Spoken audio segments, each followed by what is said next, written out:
The crimson sun dipped behind the jagged mountains as Finn Blackwood stoked his campfire, alone on the vast Wyoming plain with nothing but his thoughts and the distant howl of coyotes for company. October 1879 was proving to be colder than expected, the autumn chill seeping through his worn denim jacket as he added another log to the flames. 3 years he'd been wandering since the war, taking odd jobs at ranches, driving cattle, and avoiding anything that resembled putting down roots. Tonight was just another lonely night under the stars until he heard the approach of hoofbeats. Finn's hand instinctively moved to the Colt revolver at his hip as he squinted into the gathering darkness. A lone rider emerged from the shadows, slumped in the saddle of an exhausted chestnut mare. Even in the dim firelight, he could see it was a woman, her dress torn and dirty, her face hidden beneath a wide-brimmed hat. "Evening," he called cautiously, rising to his feet. "You're a fair piece from anywhere civilized." The woman lifted her head, revealing a face streaked with dust and fatigue, her eyes, though they caught the firelight like amber gemstones. "I've been riding since dawn," she said, her voice hoarse. "I saw your fire from the ridge. I don't mean to impose, but—" She swayed slightly in the saddle. "Might I rest by your fire tonight, sir? Just until morning." Finn hesitated. He'd learned the hard way that strangers meant complications, and complications weren't what a man living on the edges of civilization needed. But something in those amber eyes made his usual caution waver. "You can call me Finn," he said finally, moving forward to help her dismount. "And yes, madam, you're welcome to share my fire." "Thank you," she whispered, almost collapsing into his arms as he helped her down. "I'm Thea Callahan." As he supported her weight toward the campfire, Finn couldn't know that this simple act of kindness, allowing a stranger to rest by his fire, would change the course of his solitary existence forever. Thea sank down by the fire, her hands trembling as she reached toward the warmth. Finn couldn't help but notice the dried blood on her knuckles and the way she winced when she moved her left arm. "You're hurt," he stated, not a question but an observation. "It's nothing," she replied quickly, tucking her hands into the folds of her skirt. "Just scratches from riding through brush." Finn didn't believe her for a second, but he wasn't one to pry. He'd met enough people running from something to recognize the signs. Instead, he reached for his coffee pot. "Coffee's still hot," he offered, pouring her a tin cup. "Got some beans and salt pork too, if you're hungry. The coffee is plenty, thank you." She accepted the cup with both hands, savoring the warmth against her palms before taking a careful sip. Her shoulders relaxed slightly as the hot liquid spread through her. Finn busied himself tending to her horse, removing the saddle and bridle, giving the animal a good rubdown with a handful of dry grass. The mare was quality stock but had clearly been pushed too hard. Her flanks were heaving, and foam had dried at her mouth corners. "You've been riding hard," he commented when he returned to the fire. "Horse needs rest." Thea's eyes darted nervously to the darkness beyond their small circle of light. "Yes, I needed to cover ground quickly." "Most folks headed somewhere aren't traveling alone at nightfall," Finn remarked, settling across from her and spooning beans onto a tin plate for himself. "Especially not a woman." She met his gaze evenly. "And most cowboys don't camp alone when there are towns within reach." A hint of a smile tugged at Finn's lips. "Fair point, Miss Callahan. Just Thea, please." She glanced at his weathered face, the firelight catching the strands of premature silver threading through his dark hair. He couldn't be much past 30, but his eyes held the look of a man who'd seen more than his share of hardship. "I don't mean to be short with you. I'm grateful for your hospitality." Finn nodded, chewing thoughtfully. "Where you headed?" "North," she said, then added after a pause, "maybe Montana. I have a cousin there." He didn't comment on the uncertainty in her voice. "Long journey for a woman alone. I've managed so far." There was a quiet pride in her voice despite her obvious exhaustion. They fell into silence, broken only by the crackling of the fire and the distant chorus of night creatures. Finn watched as Thea's eyelids grew heavy, her body gradually giving in to exhaustion. "Get some sleep," he said, rising to retrieve a bedroll from his pack. "You can use this." "I'll keep watch." "I couldn't take your bedding," she protested weakly. "I've slept on bare ground more nights than I can count," he assured her, laying the bedroll near the fire. One more won't kill me. Thea looked like she wanted to argue further, but fatigue won out. She eased herself onto the bedroll, using her arm as a pillow. Thank you, Finn. I won't forget this kindness. No need for thanks. He settled back against his saddle, hat tipped low over his eyes but his senses alert. Get some rest. Within minutes, her breathing had deepened into sleep. Finn studied her in the flickering light, the dark lashes against her cheeks, the stubborn set of her jaw even in repose, the fine lines of exhaustion around her eyes. She was pretty, he acknowledged to himself, in a way that had nothing to do with the typical delicate beauty favored in town parlors. Hers was a strong face, one that had weathered storms both literal and figurative. As the night deepened, Finn maintained his vigil, adding wood to the fire occasionally and listening to the sounds of the wilderness around them. He told himself he was simply being cautious, a woman traveling alone, and in a hurry usually meant trouble following behind. But as dawn approached, he had to admit there was something about Thea Callahan that had captured his interest in a way no one had in a very long time. The morning light revealed what darkness had hidden. Thea's face bore a yellowing bruise along her jawline, and when she thought he wasn't looking, she gingerly touched her ribs with a grimace. Her dress, though dusty and travel-worn, was of fine quality, the kind worn by a respectable town woman, not a frontier traveler. Finn said nothing as he prepared a breakfast of coffee, hardtack, and the last of his bacon. He'd learned long ago that everyone had secrets, and prying them loose rarely did anyone any good. Your horse should be fit to ride today, but I'd take it easy, he advised, handing her a plate. There's a trading post about 10 miles north. You can rest there, get supplies. Thea nodded, accepting the food with murmured thanks. She ate slowly, deliberately, like someone who knew hunger might be waiting around the corner. What about you? She asked finally. Where are you headed? Finn shrugged. Nowhere particular. Thought I might head up to the Big Horn Basin. Heard they're looking for hands at some of the new ranches. You don't have steady work. I prefer to keep moving. He drained the last of his coffee. Gets complicated when you stay in one place too long. Something flickered in her eyes, recognition, perhaps. Yes, she said softly. It does. As they packed up camp, Finn noticed how Thea kept scanning the horizon, her movements becoming more hurried whenever dust rose in the distance from passing riders or wagons. By the time they were ready to mount up, he'd made a decision he hadn't even realized he was considering. That trading post I mentioned, he said casually, checking his cinch. Happens to be on my way. Thought I might ride along with you if you've no objection. Surprise crossed her face, followed by wariness, then a guarded relief. I wouldn't want to delay you. Like I said, I'm in no hurry.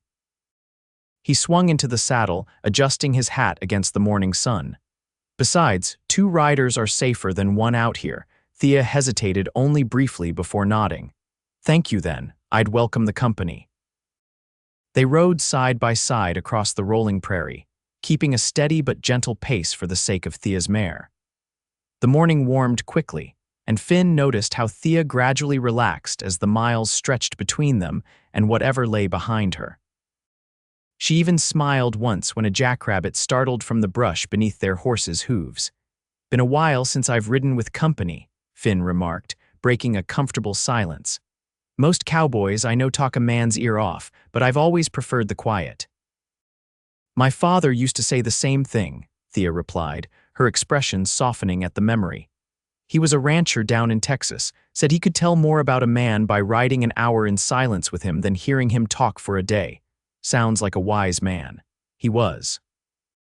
The past tense hung in the air between them. He passed during the war. Spanish fever took him and my mother both in '64. I'm sorry to hear that.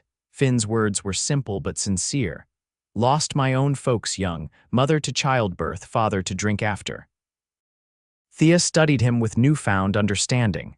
So you've been on your own a long time. Long enough to get used to it, he confirmed, though something in his tone suggested it wasn't entirely by choice. They crested a gentle rise, and the trading post came into view in the distance, a low, sprawling building with a corral and a few outbuildings nestled against a stand of cottonwoods. Smoke rose lazily from its chimney, promising warmth and perhaps hot food. Looks quiet, Finn observed, scanning the area with practiced eyes. Only see one horse tied up front. Thea nodded, but Finn noticed how her knuckles whitened as she gripped the reins tighter.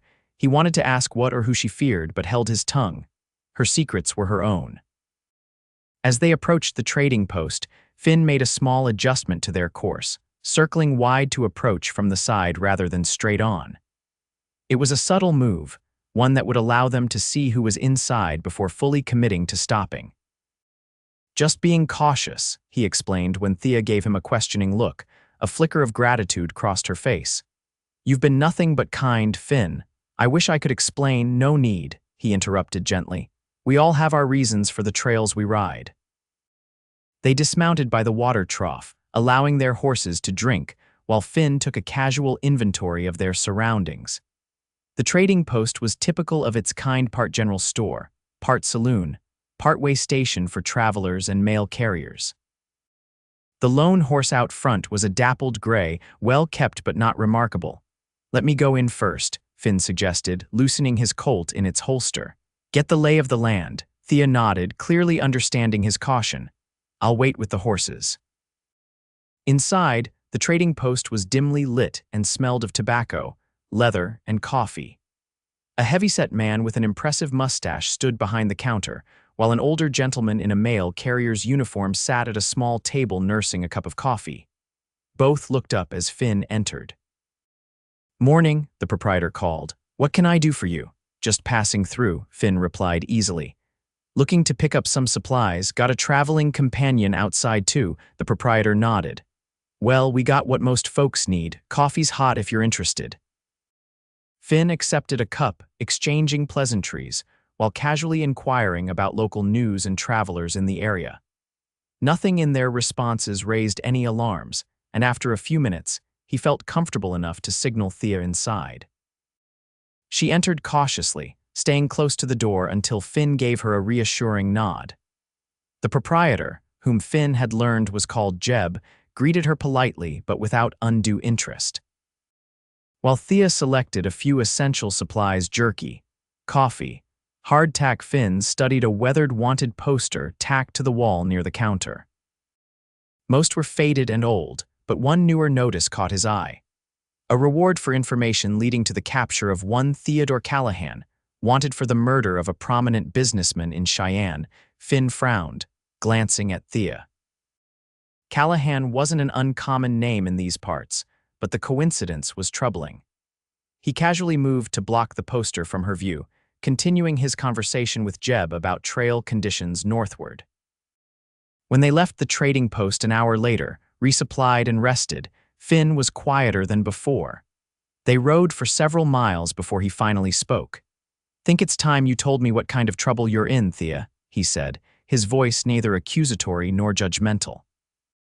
"Can't help if I don't know what we're facing." She stiffened in her saddle. "I never asked for your help beyond a night's rest by your fire." "No, you didn't," he agreed calmly, "but I'm offering it all the same." Thea's gaze remained fixed on the horizon. "Why would you? You don't know me." "True enough," Finn conceded. "But I know what it's like to be running from something, and I know that Theodore Callahan wanted poster back there wasn't for your cousin." Her sharp intake of breath confirmed his suspicion. For a moment he thought she might spur her horse and flee, but instead her shoulders slumped slightly. "My husband," she said finally, her voice barely audible over the sound of their horses' hooves. "Franklin Callahan, the man they say murdered someone in Cheyenne." She nodded, eyes still fixed ahead. "They say he killed Maxwell Harding. Did he?" Now she looked at him, a flash of defiance in her amber eyes. "Yes, he put a bullet in Maxwell Harding's heart, and I thank God every day that he did." The vehemence in her voice startled Finn. "Must have been quite a reason." "Harding was a monster," she said, each word precise and sharp. "He owned half the businesses in Cheyenne, including the dress shop where I worked. He took liberties with the girls who worked for him. Most were too afraid to speak up. When I refused his advances, he became obsessed." Finn's jaw tightened, but he remained silent, letting her continue. "Franklin was a good man, kind, honest. We'd been married less than a year. When I finally told him what Harding had been doing, he confronted him." Her voice wavered. "Harding laughed in his face, said no one would believe a shop girl over him, that he'd ruin us. He told Franklin he'd have me anyway, one way or another. So your husband shot him, Finn concluded quietly. Thea nodded. In front of witnesses at Harding's club. The marshal arrested Franklin immediately, but Harding had the law in his pocket too. They didn't even give him a proper trial, just declared him guilty and scheduled his hanging. But he escaped, 2 days before he was to hang. He came to me in the night, told me to pack whatever I could carry and meet him at dawn by the creek outside town. Her voice broke. I waited all night, but he never came. As the sun rose, I heard gunshots from town. I knew then that I had to run. You think they killed him, Finn said, not a question but a statement of understanding. I know they did, she replied, her grief evident but controlled. Harding's brother Vincent is the one who put up that reward. He won't rest until he's avenged Maxwell, even if it means hanging an innocent widow in her husband's place. The pieces fell into place for Finn: her injuries, her fear, her desperate flight north. That's who gave you those bruises, Harding's brother. Thea's hand unconsciously touched her jaw. His men caught up with me 3 days ago. I managed to get away during the night. They weren't expecting a woman to fight back. Admiration flickered across Finn's face. How many were there? 3, she admitted. I hit one with a frying pan while they slept, took his gun and his horse. Despite the gravity of the situation, Finn couldn't suppress a small smile. Remind me never to cross you, Thea Callahan. For the first time since they'd met, a genuine smile touched her lips, transforming her face. Now you know why I can't stay in one place.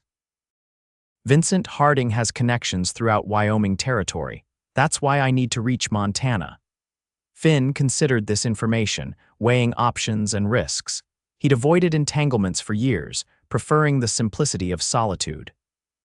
But something about Thea's courage in the face of such odds stirred something in him, something he thought had died on a battlefield in Tennessee years ago. Montana's still a fair piece away, he said finally, and you'll need more than determination to outride men hunting for blood.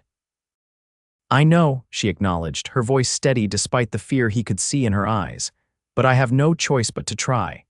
There's always a choice, Finn countered, adjusting his hat.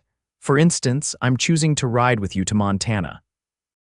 Thea reined her horse to a halt, staring at him in disbelief. You can't be serious. I just told you I'm being hunted by powerful men. Why would you risk your life for a stranger? Finn stopped beside her, meeting her gaze directly. Maybe I'm tired of riding alone. Or maybe I've seen enough injustice in this world to recognize it when I see it. He shrugged, as if the decision were simple. Besides, I told you I was heading toward the Bighorn Basin anyway. Montana's just a bit further north. These aren't men to be taken lightly, Finn, she warned. Vincent Harding won't stop, and he won't care who gets hurt along the way. Neither will I, Finn replied with quiet certainty. I didn't survive Shiloh and 3 years of war to fear men like Harding. He extended his hand toward her. So what do you say, Mrs. Callahan? Partners until Montana. Thea looked at his outstretched hand, conflict evident in her expression. Finally, she reached out and clasped it firmly. Partners, she agreed, but I won't hold you to it if things get worse. Finn's hand was warm and calloused against hers, his grip steady. I'm a man of my word, Thea. Once given, it's not easily broken. As they continued riding north, the vastness of the Wyoming landscape stretching before them, Finn felt something shift inside him, a crack in the armor of solitude he'd built over years of wandering. He told himself it was nothing more than the satisfaction of having a purpose again, of standing against injustice. But when Thea turned to him, the sunset gilding her profile in gold, he knew he was lying to himself. For 3 days, they traveled steadily northward, keeping to less traveled routes and camping in sheltered locations that afforded good visibility of approaching riders. Finn was impressed by Thea's resilience, despite her injuries, and the emotional burden she carried. She never complained about the long hours in the saddle or the rough conditions of their journey. During the evenings by their small, carefully banked fires, they shared stories Finn of his childhood in Missouri, his reluctant service in the Confederate Army despite his personal misgivings about slavery, and his aimless wandering in the years since.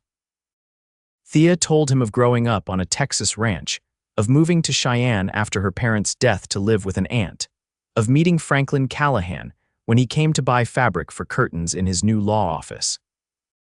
He was terrible at sewing, she recalled with a bittersweet smile on their third night together. Brought the curtains back 3 times because the hems kept falling apart. Finally, I offered to fix them myself if he'd stop massacring perfectly good fabric. Finn chuckled, stirring the pot of rabbit stew he'd prepared. Sounds like a smart man, having the sense to marry a woman who could tell him when he was making a mess of things. He was, Thea agreed softly, her smile fading. He deserved better than to die in some jail cell. Most folks don't get what they deserve in this world, good or bad, Finn observed, passing her a tin plate of stew. All we can do is keep moving forward. Is that what you've been doing all these years, moving forward? There was genuine curiosity in her question. Finn considered this as he settled back against his saddle. Moving, at least, he admitted. Not sure there's been much forward to it, just one town to the next, one ranch to another. No one waiting for you anywhere, family, a sweetheart. Thea asked, then quickly added, I'm sorry that's too personal. No, it's a fair question. Finn shook his head. Had a girl before the war, Mary Ellen Thompson, we were going to marry when I returned. His expression grew distant. She waited 2 years, but the man who came back wasn't the boy who left. We both knew it, though she tried to pretend otherwise. What happened? I left before she had to be the one to end it, he said simply. Figured it was the only kindness I could offer her. Thea studied him across the fire. The war changed so many men, changed everyone, I reckon. Some just show it more than others. He met her gaze. What about you? What will you do in Montana if we make it there safely? When we make it there, she corrected with a conviction that made him smile. My cousin runs a small boarding house in Helena. She's offered me work there in the past. It's a chance to start over, I suppose. A good thing to have, Finn agreed, though he found himself strangely disquieted by the thought of reaching their destination. He'd grown accustomed to Thea's presence more quickly than he would have thought possible. The next morning dawned gray and threatening, heavy clouds hanging low over the rolling landscape. They broke camp quickly, both sensing the approaching storm. By midday, the first fat raindrops began to fall, quickly intensifying into a steady downpour that soaked through their clothing and made the trail muddy and treacherous. There's a line shack up ahead about 2 miles, Finn called over the rumble of thunder. Used to belong to the Rocking W Ranch. Should be empty this time of year. Thea nodded gratefully, water streaming from the brim of her hat. They pushed their tired horses onward, finally spotting the small, weathered cabin nestled against a rocky outcropping. As they approached, Finn circled the structure cautiously, checking for signs of recent occupation before signaling Thea to dismount. The line shack was crude but found a single room with a small stove, a rough-hewn table with 2 mismatched chairs, and a narrow cot against one wall. Dust and cobwebs indicated it had been vacant for some time. Not exactly the Palmer House Hotel, Finn remarked as they brought in their saddlebags, but it'll keep us dry. It looks like paradise to me right now, Thea replied, shivering as she removed her sodden jacket. While Thea arranged their supplies, Finn tended to the horses in a lean-to shelter attached to the cabin, then gathered wood from a small stockpile beneath the structure. Soon, he had a fire going in the stove, its warmth gradually dispelling the chill from the single room. We should hang these to dry, he suggested, gesturing to their wet outer garments. He strung a length of rope across one corner of the cabin, creating a makeshift clothesline. Thea hesitated, then nodded, turning her back to him as she removed her damp blouse, keeping on the thin chemise beneath. Finn respectfully averted his eyes, focusing on hanging his own shirt and vest near the stove. The storm intensified as evening approached, wind howling around the cabin's corners and rain lashing against its single window. They shared a simple meal of jerky and hardtack, supplemented with coffee made from melted rainwater. Storm like this will wash away our tracks, Finn observed as he poured Thea a second cup of coffee. Might be a blessing in disguise. Do you think they're still following us? She asked, wrapping her hands around the warm cup. Hard to say, but men like Vincent Harding don't give up easily, especially when pride and family honor are involved. Finn settled into one of the chairs, stretching his long legs toward the stove. We've made good time, though. And we've been careful. Thunder cracked directly overhead, making the cabin's timbers shudder. Thea flinched involuntarily, then offered a self-conscious smile when she caught Finn watching her. Never liked storms, she explained, even as a child. My mother used to say thunder was just the angels moving furniture in heaven, Finn said, surprising himself with the memory. Hadn't thought of that in years. I like that, Thea said softly. Better than my father's explanation that it was God's anger at sinners. No disrespect to your father, but I've seen enough anger in this world without attributing more to the Almighty. Finn rose to add another piece of wood to the stove. We should try to get some rest. You take the cot, I'll make do on the floor. That hardly seems fair, Thea protested. You've slept on the ground every night since we met, and one more won't make a difference, he assured her. I've slept in worse places than a dry cabin floor. Thea looked like she wanted to argue further, but was interrupted by a massive yawn she couldn't suppress. I suppose there's no point in both of us being uncomfortable, she conceded. Finn made a pallet near the stove with his bedroll while Thea settled onto the narrow cot, pulling a woolen blanket from their supplies over herself. The storm continued to rage outside, but inside the cabin, a peaceful quiet descended, broken only by the occasional pop from the stove and the steady drumming of rain on the roof. Finn. Thea's voice came softly through the darkness after they had both been lying silently for some time. Thank you, not just for tonight, but for everything. I don't know what I would have done if you hadn't let me rest by your fire that night. Finn stared up at the shadowed ceiling. You'd have found a way. You're stronger than you give yourself credit for. Perhaps, she acknowledged. But it's nice not to have to be strong alone all the time. Her words resonated with something deep inside him, a loneliness he'd grown so accustomed to that he hardly recognized it anymore. Get some sleep, Thea, he said gently. Tomorrow's another long day. But sleep eluded Finn long after Thea's breathing had deepened into the rhythms of slumber. He found himself listening to the storm and thinking about the strange twist of fate that had brought her to his campfire. For the first time in years, he was riding with purpose, protecting someone who mattered. The realization was both comforting and terrifying. The storm had passed by morning, leaving behind a washed, clean world glistening in the early sunlight. They set out after a quick breakfast, their clothing dried and spirits renewed by the night's rest. The muddy trail slowed their progress, but the clear sky and fresh air made it impossible to complain.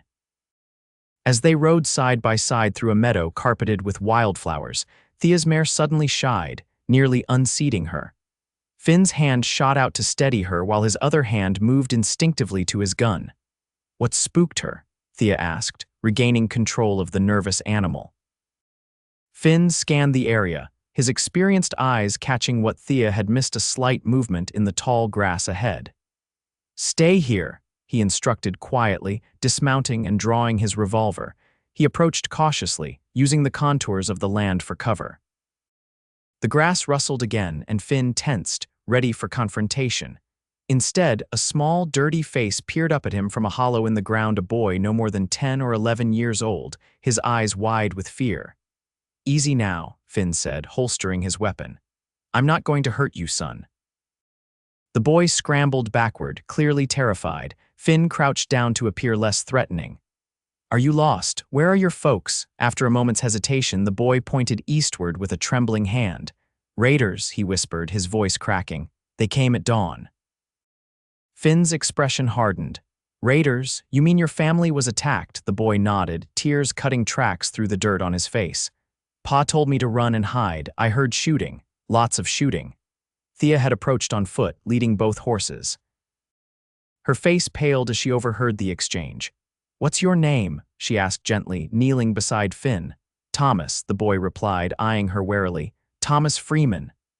I'm Thea and this is Finn, she said, her voice soft and reassuring. How far is your home from here, Thomas? About an hour's ride that way, he pointed again. We got a small spread, just Pa, me, and my little sister Emma. Finn and Thea exchanged a glance, a silent communication passing between them. Their journey to Montana would have to wait. Thomas, I want you to stay with Thea, Finn said, rising to his feet. I'm going to ride to your place, see what happened. I'm coming with you, Thea stated firmly. Finn shook his head. It could be dangerous. If these raiders are still around, all the more reason you shouldn't go alone, she countered. Besides, the boy needs looking after. Thomas looked between them, his young face solemn. I can show you the way. There's a back trail Pa and I use for hunting. Raiders wouldn't know about it. Finn considered their options, weighing risks against time. Finally, he nodded. All right, but we approach carefully. First sign of trouble, we pull back. Understood, Thea nodded, and Thomas climbed up behind her on the mare. They followed the boy's directions, leaving the main trail for a narrow path that wound through dense woods and rocky outcroppings. The scent of smoke reached them before they saw the Freeman homestead, a small cabin with a barn and corral nestled in a pleasant valley, or what remained of them. The barn was a smoldering ruin, the cabin's door hanging from broken hinges. No movement was visible from their vantage point in the trees. Stay here with Thomas, Finn instructed, his voice leaving no room for argument this time. If I'm not back in 15 minutes or if you hear gunfire, take the boy and ride north. Don't stop until you reach the next settlement. Thea wanted to protest, but understood the necessity. She nodded, placing a protective arm around Thomas's shoulders as Finn dismounted and approached the homestead on foot, moving from cover to cover with the caution of a man familiar with danger. The scene that greeted him was grim, but not unexpected. Two bodies lay in the yard, a man he presumed was Freeman, and another rough-looking individual wearing the remains of a Confederate cavalry coat. Both had died from gunshot wounds, the attacker apparently shot by Freeman before the homesteader himself succumbed to his injuries. Finn checked the cabin interior carefully, pistol drawn. It had been ransacked, furniture overturned, and possessions scattered, but no one remained inside. He was about to leave when a faint sound caught his attention, a whimper from beneath the overturned table. Slowly, he lifted the heavy oak table to reveal a small girl curled into a tight ball, her eyes squeezed shut in terror. Emma, he called softly, holstering his weapon. Emma, I'm a friend. Your brother Thomas sent me. At the mention of her brother, the girl's eyes flew open, the same blue as Thomas's, wide with fear and hope. Tommy's alive, she whispered. Yes, he's safe, Finn assured her, kneeling to her level. He's just outside with my friend Thea. Will you come with me to see him? Emma hesitated, then nodded, allowing Finn to lift her into his arms. She couldn't have been more than 6 or 7, her small body trembling against his chest as he carried her from the cabin, carefully shielding her view of her father's body. When Thomas saw his sister, he broke from Thea's grip and ran toward them. Emma, Emma, he cried, tears streaming freely now. Finn set the girl down, watching as the siblings clung to each other. Thea approached, her questioning gaze meeting his over the children's heads. Their father didn't make it, he said quietly. Looks like he took one of the raiders with him, but the rest are gone. Probably part of the Reeves gang. They've been hitting isolated homesteads all through this territory. What about their mother? Thea asked. Thomas says she died 2 winters ago, Finn replied. Looks like it was just the 3 of them. Thea's expression softened with compassion as she looked at the orphaned children. We can't leave them here. No, Finn agreed. Nearest town is Sweetwater Crossing, about a day's ride west. They'll have a marshal there, maybe someone who can take the children in. Or separate them, Thea pointed out, her voice low to avoid being overheard by the children. You know how it goes with orphans, Finn. Thomas is old enough to work. Someone will take him as cheap labor. Emma will end up with whoever needs a house girl or has a charitable inclination that week. Finn ran a hand through his hair in frustration, knowing she was right. The frontier was hard on orphans. Practicality typically trumped sentimentality when it came to taking in children without parents. We need to bury their father first, he said finally. Then we'll figure out what to do. They worked together to dig a grave on a rise overlooking the valley where Thomas said his mother was buried. Finn wrapped Freeman's body in a blanket while Thea kept the children occupied, helping them gather what few possessions could be salvaged from the cabin. As they stood over the fresh grave, Thomas clutching his father's worn Bible and Emma holding a small rag doll, Finn removed his hat and spoke the only words of comfort he could offer. Lord, we commit the body of this good man to the earth, knowing his soul is already with you. Watch over his children and guide those who care for them. Amen. Amen, Thea echoed softly, her hand on Emma's shoulder. Thomas looked up at Finn, his young face set with determination despite his tears. What happens to us now? The question hung in the air, heavy with implications. Finn exchanged a glance with Thea, seeing his own uncertainty reflected in her eyes. For tonight, you'll stay with us, Finn answered, choosing his words carefully. Tomorrow, we'll ride to Sweetwater Crossing and talk to the marshal there. That evening, they made camp a mile from the homestead, none of them wanting to stay amid the painful reminders of what had happened. Emma fell asleep quickly, exhausted by grief and fear, curled against Thea's side like a small, wounded animal seeking warmth. Thomas resisted sleep longer, his young shoulders bearing the weight of sudden responsibility. You should rest, Finn told him, stoking the campfire. Tomorrow will be a long day. I'm the man of the family now, Thomas replied, his voice breaking slightly on the words. I have to take care of Emma. Being a man means knowing when to accept help, Finn said gently.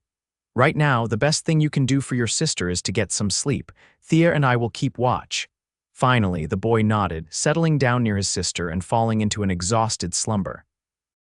Finn moved to sit beside Thea, who was staring into the flames with a troubled expression. What are you thinking? He asked quietly. That life can change in an instant, she replied. Yesterday, these children had a father and a home. Today, they have nothing but each other and whatever uncertain future awaits them in Sweetwater Crossing. Finn nodded, the parallel to Thea's own situation not lost on him. It's not fair. No, it isn't. She turned to look at him, the firelight casting shadows across her face. I keep thinking about what you said earlier about moving forward being all we can do. But forward to what? More loss, more running. Sometimes, Finn admitted, I wonder the same thing. They sat in companionable silence for a while, the sleeping children's soft breathing a counterpoint to the crackling fire and distant owl calls. Finn, Thea said finally, her voice hesitant, what if we didn't take them to Sweetwater Crossing? He turned to her, brow furrowed.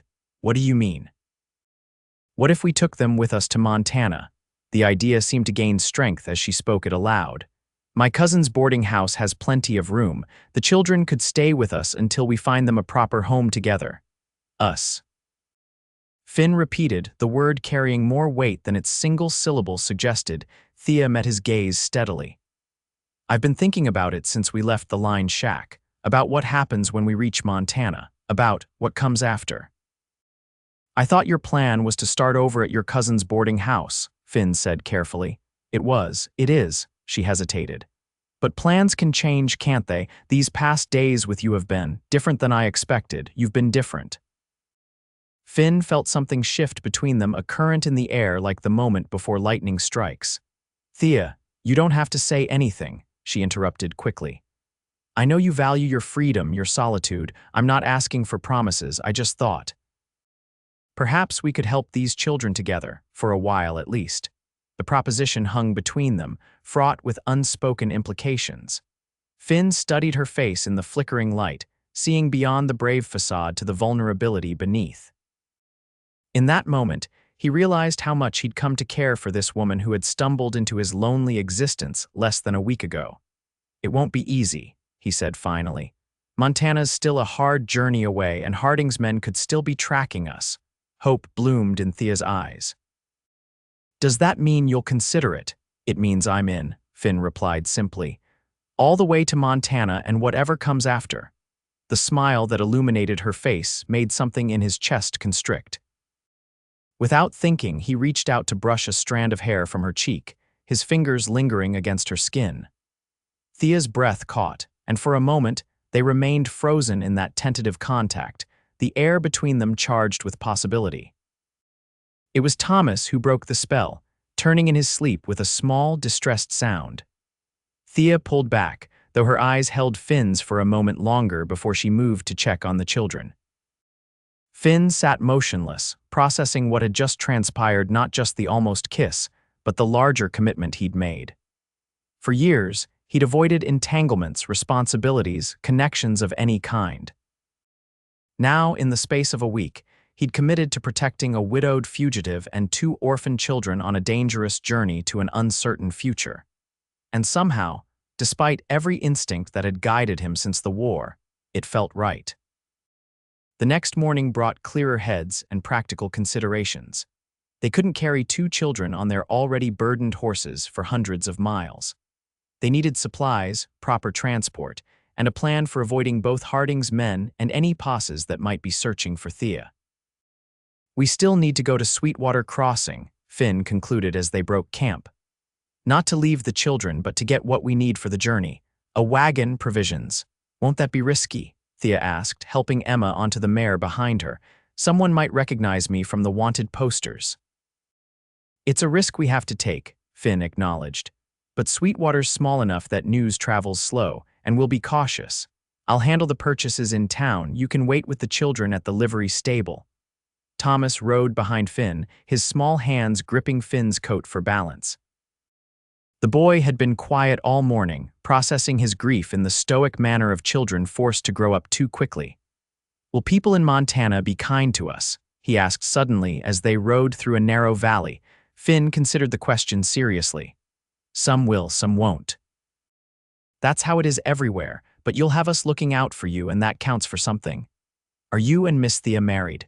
The innocent question nearly caused Finn to lose his grip on the reins. "No," he replied, clearing his throat. "We're friends, partners." "Pa said a woman needs a husband to protect her," Thomas continued with the straightforward logic of childhood, "especially out here." "Your pa was right about many things," Finn said carefully, "but Miss Thea is pretty good at protecting herself, and she has me to help when needed." "Are you going to marry her?" Finn was saved from answering by their arrival at a fork in the trail. "Which way to Sweetwater from here?" he asked, deliberately changing the subject. "Left fork," Thomas replied, pointing. "We went there twice a year for supplies." They reached Sweetwater Crossing by mid-afternoon, a dusty collection of buildings straddling the eponymous creek that served as a way station for travelers and a commercial hub for the surrounding ranches. As planned, Finn left Thea and the children at the livery stable while he ventured into town to make their purchases and gather information. The general store yielded most of what they needed: food staples, ammunition, clothing for the children.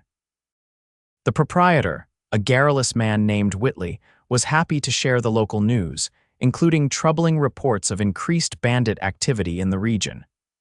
"Reeves' gang hit the Johnson place last week," he informed Finn as he tallied their purchases. "Marshals organized a posse, but they're always a step behind. You traveling with family might want to join up with a larger group heading north." "Just passing through," Finn replied non-committally. "Any other news from outside Sweetwater? Cheyenne, maybe." Whitley scratched his beard thoughtfully. "Heard there was some excitement down there a while back. Some lawyer shot a big businessman. Messy business." He looked at Finn curiously. "You from those parts, Missouri originally," Finn answered truthfully. "Been drifting since the war." The storekeeper nodded, seemingly satisfied. "Well, safe travels to you. Oh, there is a wagon for sale at the Peterson place just outside town. Old man Peterson passed last month, and his daughter's selling off his things before heading back east. Might be worth looking into if you need transport." Finn thanked him for the information and loaded his purchases onto his horse. His next stop was the saloon, where he hoped to gauge whether news of Thea had reached Sweetwater. The establishment was typical of small frontier towns: a long bar, a few tables for card games, and a tired-looking woman playing an out-of-tune piano in the corner. He ordered a whiskey and listened to the conversations around him, alert for any mention of Cheyenne or a fugitive woman. When the bartender slid his drink across the bar, Finn casually inquired about the Peterson wagon. "Good solid Conestoga," the bartender confirmed. "Peterson kept it in good repair. His place is about a mile east of town. The daughter Mary, I think she's still there packing up." "Much obliged," Finn said, leaving his barely touched whiskey and a generous tip. He returned to the livery to find Thea teaching Emma a clapping game while Thomas helped the stable boy feed the horses. The domestic scene struck him with unexpected force. It looked so natural, so right, that for a moment he allowed himself to imagine this was truly his family. "Any trouble?" Thea asked quietly when he approached. "None," he assured her. "Town seems quiet." "There's a wagon for sale just outside town, might be our best option for getting to Montana comfortably." They rode together to the Peterson place, a modest but well-maintained homestead with a two-story house and several outbuildings. Mary Peterson proved to be a practical woman in her 40s who was eager to conclude her business in Wyoming and return to Philadelphia. "Father loved this place," she explained as she showed them the wagon, "but it was never home to me. After Mother died, I stayed to look after him, but now." She shrugged. "There's nothing keeping me here." The wagon was indeed in excellent condition, with a canvas cover and sturdy wheels. Mary also offered to sell them a team of oxen, as she had already sold her father's horses. "Slower than horses," Finn commented, examining the animals, "but stronger and steadier for a long journey. And they won't attract as much attention as a fine saddle horse might," Thea added meaningfully. They struck a fair deal for the wagon, oxen, and some additional household items. Mary was eager to be rid of bedding, cooking utensils, even some preserved food. By the time they concluded their business, the sun was setting, and Mary insisted they stay the night rather than begin their journey in darkness. "It's my last night here," she said with a sad smile. "I'd welcome the company." Over a simple but hearty supper, Mary shared stories of her father's life on the frontier, and listened with sympathy to their carefully edited tale of traveling to Montana with the recently orphaned children. If she noticed the lack of wedding rings on Finn and Thea's hands, she was too polite to mention it.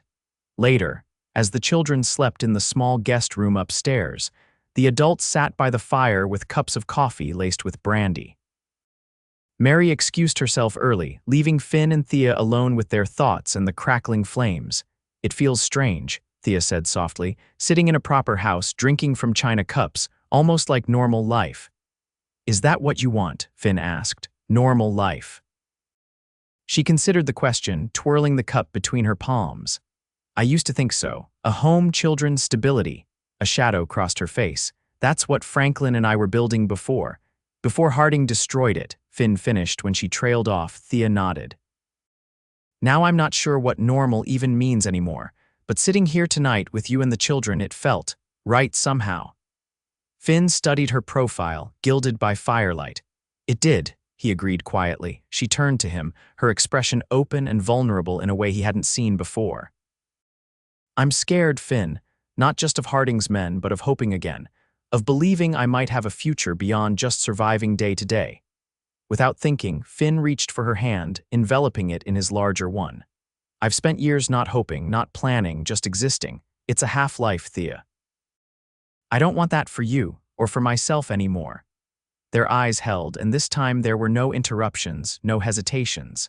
Finn leaned forward slowly, giving her time to pull away if she wished. Instead, Thea met him halfway, her lips touching his with a gentleness that belied the intensity of the moment. The kiss deepened, years of loneliness and guarded emotions melting away in the warmth they found in each other.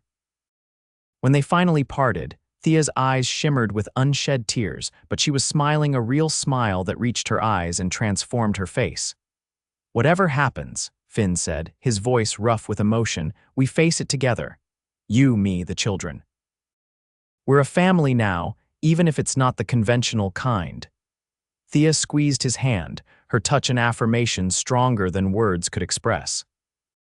In that moment, beneath a stranger's roof on the edge of Sweetwater Crossing, they made a silent covenant to protect what they had found in each other, to fight for the future they both suddenly, desperately wanted. Dawn found them loading the wagon with their supplies, the children helping with an eagerness born of excitement for the journey ahead. They bid farewell to Mary Peterson, who pressed a small cloth bundle into Thea's hands before they departed. "Mother's quilting scraps," she explained. "I have no use for them in Philadelphia, but perhaps you might, for the children." Thea accepted the gift with genuine gratitude, recognizing it for what it was, one woman's acknowledgement of another's need to create a home, however unconventional.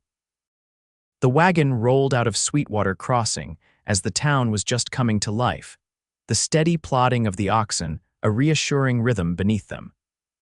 Finn rode alongside on his horse, keeping watch while Thea drove the wagon with Thomas beside her on the seat and Emma nestled among their belongings in the back. "We'll follow the Sweetwater east for a while," Finn explained, then cut north toward the Wind River Range.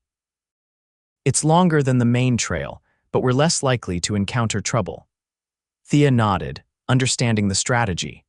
The journey would take weeks, perhaps a month or more, but the alternative, a faster route through populated areas where Harding's men might be watching, was too risky.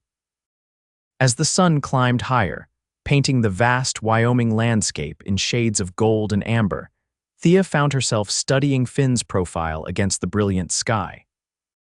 The hard lines of his face had softened somehow in the past days, the habitual wariness in his eyes giving way to something warmer when he looked at her or the children. "What are you thinking?" he asked, catching her gaze. "That I never expected any of this," she replied honestly. "A week ago I was alone and terrified, convinced I'd die on the run. Now," she glanced at Thomas, who was pointing out a hawk circling overhead to his sister. "Now I have a family again." Finn's smile reached his eyes, crinkling the corners in a way that made him look younger, unburdened. "Funny how life works sometimes. I spent years avoiding entanglements, and now I can't imagine going back to that solitary existence." "Are you sure about this, Finn?" Thea asked, needing to hear the confirmation again. "Taking on someone else's children, someone else's troubles." "There are children now," he corrected gently. "And your troubles became mine the moment you asked to rest by my fire." He reached across the space between them, his hand covering hers on the wagon seat. "I've never been more sure of anything." The journey north was not without challenges. The terrain grew more difficult as they approached the mountains, the weather more unpredictable. Game was plentiful, allowing Finn to keep their larder stocked with fresh meat, while Thea discovered a talent for identifying edible plants and berries to supplement their meals. The children adapted to their new circumstances with the resilience of youth. Thomas appointed himself Finn's assistant, eager to learn hunting and tracking skills, while Emma attached herself to Thea, following her like a shadow and absorbing her lessons on cooking and sewing with serious concentration. At night, around the campfire, they began to forge the bonds of a true family. Finn taught Thomas to whittle, patiently guiding the boy's hands as he shaped crude animals from pine scraps. Thea used Mary Peterson's quilting scraps to begin a small blanket for Emma's doll, teaching the girl simple stitches along the way. They shared stories, sang songs, and gradually, the weight of grief that had hung over the children began to lighten. 2 weeks into their journey, as they made camp in a sheltered valley, Thomas approached Finn with uncharacteristic hesitation. "Mr. Finn," he began, shifting from foot to foot, "can I ask you something?" "Of course," Finn replied, setting aside the rabbit he was skinning for dinner. "Are you going to be our pa now?" The directness of the question caught Finn off guard. He glanced toward Thea, who was washing clothes in a nearby stream with Emma, out of earshot. "Would you want me to be?" he asked carefully. Thomas considered this with the serious deliberation of a child making an important decision. "You're not like my real pa," he said finally. "He never smiled much, and he didn't know stories like you do, but you take care of us, and you make Miss Thea happy." He looked up at Finn with clear blue eyes. "I think you'd be a good pa." Emotion tightened Finn's throat, making it difficult to speak. He placed a hand on Thomas's shoulder, squeezing gently. "I'd be honored to be your pa, Thomas, but that's something I need to discuss with Miss Thea properly." The boy nodded, accepting this answer. "Will you teach me to shoot? Pa was going to when I turned 12. "How old are you now?" 10 3/4, Thomas replied promptly. Finn suppressed a smile at the precision. "Well, we'll start with a proper knife first." "A man should know how to use a good blade before he picks up a gun. That sound fair?" Thomas nodded eagerly, his face lighting up. "Yes, sir." As the boy ran off to collect more firewood, Finn remained thoughtful, turning Thomas's question over in his mind. He and Thea had grown closer during their journey, sharing quiet moments and tender kisses when the children were asleep. but they hadn't spoken directly about their future beyond reaching Montana. That night, after the children were sleeping soundly in the wagon, Finn and Thea sat side by side beneath the vast canopy of stars, a blanket wrapped around their shoulders against the mountain chill. "Thomas asked if I was going to be his pa," Finn said quietly, breaking a comfortable silence. Thea turned to him, her expression a mixture of surprise and something softer, more vulnerable. "What did you tell him?" "That I'd be honored, but it was something I needed to discuss with you." Finn took her hand, his fingers interlacing with hers. "I've been thinking about what happens when we reach Montana, Thea, about us." "And what have you concluded?" she asked, her voice barely above a whisper. "That I love you," he said simply. "That I want to build a life with you and those children.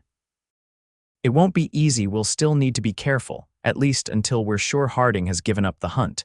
But I'm tired of running from happiness." Tears welled in Thea's eyes, catching the starlight. "I love you too, Finn. I think I have since that first night by your fire, though I was too afraid to admit it even to myself." Finn reached into his pocket, withdrawing a small object that gleamed dully in the firelight. "I've been carrying this for days, waiting for the right moment," he explained, holding up a simple gold band. "Found it in Sweetwater at the general store. It's nothing fancy, it's perfect," Thea interrupted, her voice thick with emotion. "Thea Callahan," Finn said formally, using her full name for the first time. "Will you marry me? Be a mother to those children with me, build a home together wherever we end up?" "Yes," she whispered, tears flowing freely now. "Yes to all of it." He slipped the ring onto her finger, then drew her into his arms, sealing their promise with a kiss that spoke of all they had endured and all they hoped for in the future. 3 days later, they encountered a small hunting party of Shoshone Indians. Initial wariness gave way to cautious friendship when Finn, who had traded with various tribes during his travels, offered tobacco and treated them with respect. The Shoshone leader, impressed by Finn's honesty and intrigued by their unusual family group, invited them to visit his village nearby. There, in a ceremony that blended native traditions with the few Christian elements Thea remembered from her upbringing, Finn and Thea were married. The Shoshone chief's wife presented Thea with a beautifully beaded pouch, while the children were given small carved animal totems for protection on their journey. "The Great Spirit has brought you together for a purpose," the chief told them through a young tribesman who spoke English. "Your family is made not of blood but of choice and love. This is a strong medicine." They remained with the Shoshone for 3 days, resting and replenishing their supplies. The tribe's hospitality and acceptance gave them a brief respite from the vigilance that had characterized their journey thus far. On the morning of their departure, as they prepared the wagon, a rider approached the village at speed. The Shoshone warriors moved protectively toward their visitors, but the newcomer was one of their own, a young scout who had been watching the trails to the south. His news, translated by the English-speaking tribesman, sent a chill through Finn and Thea. 3 white men asking about a woman and 2 children. Offering money for information, they carry weapons and speak with angry voices. Harding's men had found their trail. "How far?" Finn asked, his hand instinctively moving to the revolver at his hip. 2 days' ride, perhaps less," came the translated reply. "They follow your old trail." The chief stepped forward, speaking rapidly to his translator. "My brother says you should not fear," the young man relayed.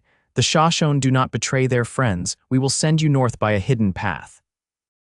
My brother will guide you himself." Gratitude overwhelmed Thea, bringing fresh tears to her eyes. "How can we repay such kindness?" the chief smiled, placing a weathered hand on Thomas's head. "Raise these children to respect all peoples. That is payment enough." With the chief's guidance, they took a narrow path through the mountains that was known only to the Shoshone.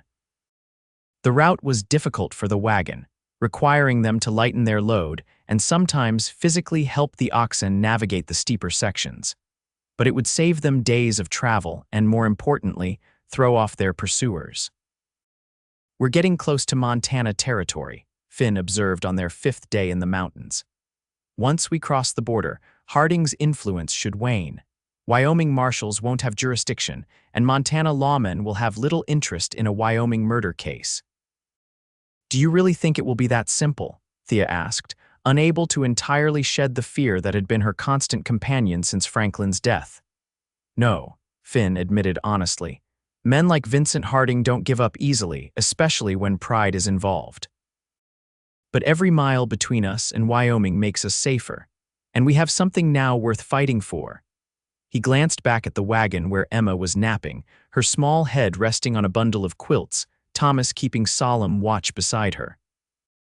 The sight reinforced his determination to protect this fragile, precious thing they had created, a family forged from loss and chance, bound together by choice and love. The chief left them at the Montana border, pointing them toward Helena with final words of wisdom and blessing.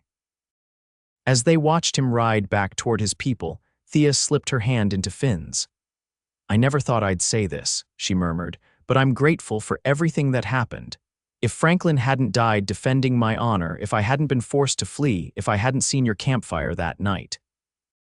If you hadn't asked to rest by my fire," Finn completed, drawing her close, "I wouldn't have found the future I didn't know I needed." Their journey to Helena took another 2 weeks, the landscape gradually changing from rugged mountains to rolling hills and fertile valleys. They traveled more openly now, occasionally joining other wagons for sections of the trail, no longer quite so fearful of discovery. Thea's cousin Beatrice Walsh proved to be a practical, kind-hearted woman who welcomed them with open arms to her boarding house on the outskirts of Helena. Her initial surprise at finding Thea married with 2 children quickly gave way to genuine happiness for her cousin's good fortune. "Life takes unexpected turns," she said wisely, as she showed them to a spacious suite of rooms on the boarding house's upper floor. "The trick is recognizing blessings when they come disguised as hardships." Helena in 1879 was a thriving community, having evolved from its gold rush origins into a proper city with schools, churches, and legitimate businesses. Finn found work with a freight company, his experience with horses and knowledge of the territory making him a valuable employee. Thea helped Beatrice with the boarding house while the children adjusted to town life and began attending the local school. They were cautious at first, watching for unfamiliar faces and avoiding public gatherings where they might be noticed. But as weeks passed without incident, they gradually began to lower their guard, allowing themselves to believe that perhaps Vincent Harding had indeed given up the hunt. Their first Christmas together was a celebration of simple joys, a small pine tree decorated with paper chains and popcorn strings, modest gifts exchanged with ceremonial delight, a feast shared with Beatrice, and a few close friends they had made in Helena. As they sat before the fireplace that evening, the children already asleep in their beds, Finn and Thea reflected on the remarkable journey that had brought them together. "Did you ever imagine, when you let me rest by your fire that night, that we'd end up here?"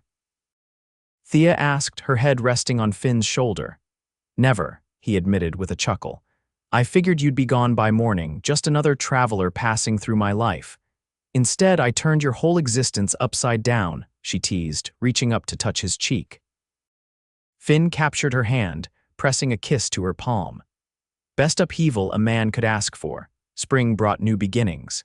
Finn used his savings to purchase a small property just outside Helena, 10 acres with a modest house and barn, room enough for a garden and a few animals. Thomas took to farm life with enthusiasm, proud to help with the physical labor of establishing their homestead. Emma, now 8, developed a talent for coaxing reluctant seeds into flourishing plants. And in late April, as the first wildflowers dotted the meadows around their new home, Thea shared news that completed their happiness. She was expecting a child of their own. "Are you pleased?" she asked Finn anxiously after telling him, her hands protectively cradling her still flat stomach. His answer was to sweep her into his arms, his face alight with joy. "I never thought I'd have this," he confessed, his voice thick with emotion. "A home, a family, a child of my own. You've given me everything, Thea." They shared the news with Thomas and Emma at supper that evening, uncertain how the children would react. Their concerns proved unfounded. Both children were delighted at the prospect of a new sibling. "I'll teach him to fish," Thomas declared confidently. "What if it's a girl?" Emma challenged. Thomas considered this possibility. Girls can fish too, I guess, but I'm still teaching her. Finn and Thea exchanged amused glances over the children's heads, their happiness complete in that perfect, ordinary moment. Summer passed in a blur of activity as they settled into their new home and prepared for the baby's arrival. Finn built furniture for the nursery while Thea sewed tiny garments from soft flannel. The children helped paint the house and plant a vegetable garden, taking pride in contributing to their home. It was on a warm September evening, as they sat on their porch watching the sunset paint the distant mountains in shades of gold and purple, that their peace was shattered. A cloud of dust on the road signaled approaching riders, 3 men moving with purpose toward their property. Finn recognized the threat immediately. "Get inside," he told Thea, his voice calm but brooking no argument. "Take the children to the back room and stay there." "Finn," she began, fear evident in her eyes. "We knew this might happen someday," he said, helping her to her feet, her pregnancy now visibly advanced. "I'll handle it, just keep the children safe." As Thea hurried the confused children inside, Finn retrieved his Winchester rifle from above the door and stepped down from the porch to meet the approaching riders. He recognized the lead man immediately from descriptions Thea had given Vincent Harding, his expensive tailored suit incongruous against the rugged Montana landscape. "Mr. Blackwood, I presume," Harding called as they reined in their horses a respectful distance from Finn and his leveled rifle. "What do you want, Harding?" Finn replied, seeing no point in denials. A cold smile twisted Harding's thin lips. "So you know who I am. That saves time." He dismounted slowly, signaling his companions to remain on horseback. "I've come for justice, Mr. Blackwood, justice for my brother's murder." "Your brother got the justice he deserved," Finn stated flatly. "Any court in the country would agree if they heard the full story." "Perhaps," Harding conceded with false reasonableness. "But we'll never know, will we, since the murderer's widow fled rather than face a proper trial." His gaze shifted to the house behind Finn. "I've come to take Thea Callahan back to Cheyenne to answer for her husband's crimes." "Her name is Thea Blackwood now," Finn corrected, his rifle unwavering, "and she's not going anywhere with you." Harding's pretense of civility slipped, revealing the cold anger beneath. "Do you think this charade of domesticity protects her? A hastily acquired husband, stolen children, a homestead in the middle of nowhere. She's still a fugitive, and I have the law on my side." "You have Wyoming law, perhaps," Finn acknowledged, "but we're in Montana territory now. Your influence doesn't reach here." "Are you certain of that?" Harding's smile returned, more menacing than before. "I have connections throughout the territories, Mr. Blackwood. Businesses, investments, friends in high places. Do you really think a disreputable drifter and a shop girl can stand against that?" The cabin door opened behind Finn, and Thea emerged despite his instructions to stay hidden. Her face was pale but composed as she moved to stand beside her husband. "I'm not hiding anymore, Vincent," she said, her voice steady despite the slight tremor in her hands. "I'm not the frightened woman who ran from Cheyenne. I have a family to protect now." "Mrs. Callahan," Harding began. "Mrs. Blackwood," she corrected firmly. "And I'll tell you what I told your brother before he died. You Hardings may have money and influence, but you don't own everyone. There are still good people in this world who recognize right from wrong." As if on cue, the sound of approaching horses drew their attention. From the direction of Helena came a group of riders, at least a dozen men, led by a figure Finn recognized as Marshal James Kerrigan, Helena's chief lawman and a regular customer at Beatrice's boarding house. "Seems we have company," Finn observed with grim satisfaction. "Did I mention that my wife's cousin is engaged to the marshal, or that half the businessmen in Helena take their meals at her boarding house? We may be newcomers here, Harding, but we're not without friends."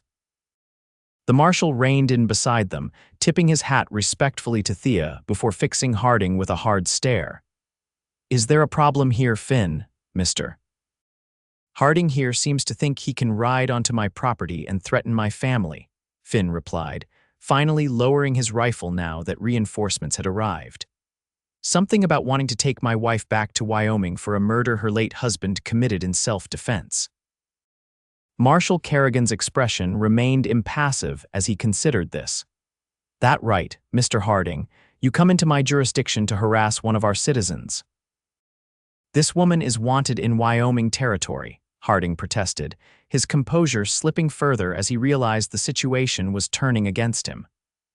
"I have the legal right. You have no rights here," the marshal interrupted coldly. "Montana doesn't recognize Wyoming's jurisdiction in this matter, especially given the circumstances." He glanced meaningfully at Thea's pregnant condition. "Now, I suggest you and your men turn around and head back to wherever you came from. And spread the word that the Blackwoods are under the protection of Helena's law now." For a moment, Harding looked as though he might argue further, but a glance at the determined faces of the marshal's posse, comprised of local businessmen, ranchers, and miners who had come to respect the Blackwood family, apparently convinced him of the futility of pressing his case. "This isn't over," he warned, mounting his horse with jerky movements that betrayed his anger. "Money and patience are two things I have in abundance, Mrs. Callahan. Remember that." "The name is Blackwood," Thea replied steadily, her hand finding Finn's. "And we'll be waiting if you ever decide to return, though I wouldn't recommend it." They watched in silence as Harding and his men rode away, the tension gradually dissipating as the immediate threat receded. The marshal approached, dismounting to speak with them more privately. "Beatrice sent word when she recognized one of Harding's men asking questions in town," he explained. "Thought you might need some friendly faces out here." "We're grateful, James," Thea said sincerely. "More than we can express." The marshal nodded, his weathered face softening. "That's what community is for, Mrs. Blackwood, looking out for our own." He glanced toward the house, where Thomas and Emma were now cautiously peering from a window. "Those children need their mother and father, and Helena needs good families like yours." After the marshal and his men departed, promising to keep watch for any sign of Harding's return, Finn and Thea gathered the children in the kitchen, explaining as simply as possible what had happened. "Was that the bad man who hurt you?" Emma asked, her small face serious as she looked up at Thea. "His brother," Thea confirmed gently, "but he's gone now and we have friends here who will help protect us." "I wasn't scared," Thomas declared, though his voice betrayed him. "I would have protected you and Emma and the baby." Finn ruffled the boy's hair affectionately.